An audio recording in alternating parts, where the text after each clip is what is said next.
Hi friends, welcome to my Odisha reporters YouTube channel.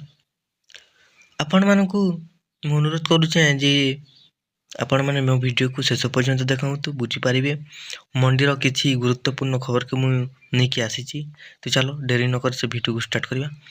धान संग्रह प्रक्रिया को त्वरान्वित करी चाषी को अभियोग को तुरंत समाधान करबा को मुख्यमंत्री को निर्देश।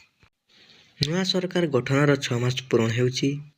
एही अवसर रे साधारण लोकों सरकार चाषी भाई सरकार राज्यर एक प्रमुख कार्यक्रम 800 टंका इनपुट सहायता धान संग्रह कार्यक्रम समीक्षा करछंती।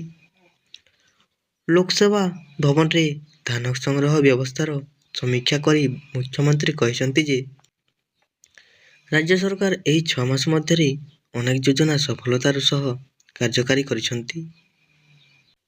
महिला मानक पई सुभद्रा योजना सहित आहुरी अनेक कार्यक्रम सफलतार सह कार्यकारी होउची। पीएम किसान और सीएम किसान सहित 800 टंका इनपुट सहायता धान किणा व्यवस्था चाषी सशक्तिकरण क्षेत्र में एक गुरुत्वपूर्ण पदक्षेप। यह द्वारा 17 लाख रु अधिक चाषी लाभवान हो पारिबे। एणु धान संग्रह कार्यक्रम को संपूर्ण भावे दक्षतार सहित त्रुटिशून्य भावे कार्यकारी कराजिबा आवश्यक। कोनोसी परिस्थिति रे चाषी माने कोनोसी असुविधा रे सम्मुखीन हेबा उचित नुहे बोली मुख्यमंत्री कहिथिले। तेबे डिसेंबर 11 तारिख सुधा बरगढ़, नुआपड़ा, संबलपुर, कलाहांडी, बलांगीर, झारसुगुड़ा, नवरंगपुर, सुवर्णपुर और कोरापुट आदि 9टी जिल्ला रे धान संग्रह आरंभ होईची। वर्तमान सुधा एही 9टी जिल्लार 37,079 जन चाषी 1,82,197 मेट्रिक टन धान बिक्री करछंती। एही चाषी मानकु सर्वनिम्न सहायक मूल्य भावे 323.73 कोटी और इनपुट सहायता भावे 112.61 कोटी टंका प्रदान कर जायछि। आउ 48 घंटा मध्य 93 कोटी टंका सर्वनिम्न सहायक मूल्य और 32.35 कोटी टंका इनपुट सहायता प्रदान करा जिवो। बैठक रे धान संग्रह प्रक्रिया को त्वरान्वित करने उपरे मुख्यमंत्री गुरुत्व आरोप करथिले।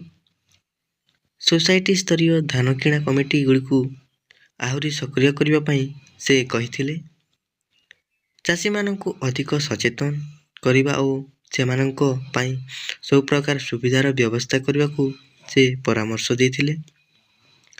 कलाहांडी जिल्ला रे चाषी मानंको पई मंडी निकट रे कैंटीन, पानीय जल और टॉयलेट रे व्यवस्था करछंती। अन्य जिल्ला माने मध्य सही परि व्यवस्था को निज जिल्ला रे कार्यकारी करबा को से कहिथिले। आहुरी मध्य बरगढ़ रे मंडी रे धान संग्रहर सुंदर मॉनिटरिंग व्यवस्था करा जायछि। केंद्रीय कंट्रोल रूम धान किणार लाइव फीड मध्य आसुछि। एपरि व्यवस्था को अन्य समस्त जिला भल भावे कार्यकारी करबा पई मुख्यमंत्री परामर्श देथिले। चाषी मानक अभियोग को तुरंत समाधान करबा पई मुख्यमंत्री निर्देश देथिले। मुख्यमंत्री कहिथिले जे सबु जिल्ला रे मंडी रे नोडाल ऑफिसर और मंडी सुपरवाइजर अछंती।